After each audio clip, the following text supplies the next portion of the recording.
Economy मजबूत है लेकिन रुपया गिर रहा है। इस सवाल को लेकर आर्थिक गलियारों से लेकर जो है आम जनमानस में जो है खूब चर्चा हो रही है। पिछले हफ्ते ही रुपया जो है 91 के लेवल को पार कर गया और अपना ऑल टाइम हाई भी बनाया। फिर अचानक इसमें रिकवरी देखने को मिली और ये 89 लेवल के आसपास जो है आकर ट्रेड करता हुआ नजर आ रहा है। इस रिकवरी के पीछे की कहानी ये है कि आरबीआई ने अक्टूबर 2025 में रुपए को सहारा देने के लिए करीब 12 अरब डॉलर जो है अब वो बेचे हैं। सर, इसके पहले तो तर्क ये दिया जा रहा था कि हूबहू जो है एक साइकोलॉजिकल लेवल के पास आया है, वहाँ से रिबाउंड देखने को मिल रहा है, लेकिन असल कहानी तो ये पता चल रही है कि भाई भर भर कर जो है डॉलर बेचा गया।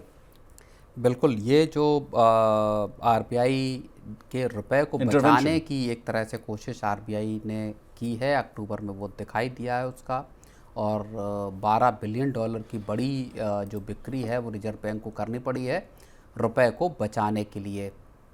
तो एक जो एक ये बात आ रही थी कि आरबीआई चाहता है कि स्ट्रेटजिकली रुपए अपने लेवल को खुद तलाशे और वहाँ पहले भी हम लोग, मैं नहीं आपसे प्रश्न पूछा था सर कि why RBI is not intervening, जबकि पहले ऐसा देखने को मिलता था कि जब भी रुपया गिरता था हो हल्ला बहुत मचता था तो कहा जाता था कि आरबीआई आएगी बचाएगी। लेकिन इस बार कहा गया, आपने भी कहा कि उसको पहले कहा गया कि अपने हिसाब से सेटल होने दो, लेकिन जब वो साइकोलॉजिकल नंबर 91 के लेवल के पार भी जाता हुआ देखा, उसके बाद जो है रुपये को जो है संभालने की कोशिश की गई और अचानक से देखा गया, हम लोगों के द्वारा भी देखा गया कि सडन जो है 91.22 के लेवल्स के आसपास से जो रिबाउंड देखने को मिला 89 के लेवल के पास आता हुआ देखा। नहीं, तो इसका मतलब ये है कि दिसंबर में आरबीआई ने और डॉलर बेचे होंगे और उसके जब आंकड़े आएंगे, ये भी आंकड़े आए हैं, उसके जब आंकड़े आएंगे, जब दिसंबर के जब आरबीआई के पूरा जो फॉरेक्स मार्केट में दखल के, खरीदने और बिक्री के आंकड़े आएंगे, उनसे तस्वीर साफ होगी कि दिसंबर में आरबीआई को कितना डॉलर बेचना पड़ा है। लेकिन अभी तक अक्टूबर के जो आंकड़े हैं और इसी चीज़ को जो अभी भी 89 पॉइंट समथिंग 56 के आसपास डॉलर रुपए चल रहा है। इसी चीज़ को देखिए, जब हम क्रिसवुड वाली चर्चा कर रहे थे वहाँ पे भी उन्होंने भी इस बात का जिक्र किया कि 89 के नीचे रुपए अगर आता है तो वो पूरे के पूरे मार्केट के लिए एक वोलेटिलिटी वाला मामला पैदा हो सकता है।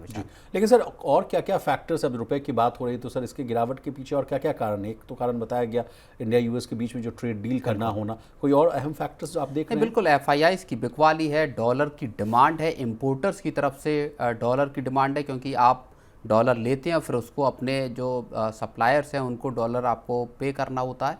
तो कॉम्बिनेशन ऑफ फैक्टर ऐसे हैं जिसकी वजह से रुपए लगातार हमने पूरे के पूरे साल भर रुपए में गिरावट को देखी और जब इधर दिसंबर में 91 का जो एक लेवल था बड़ा, उसको भी रुपए क्रॉस कर गया। चलिए।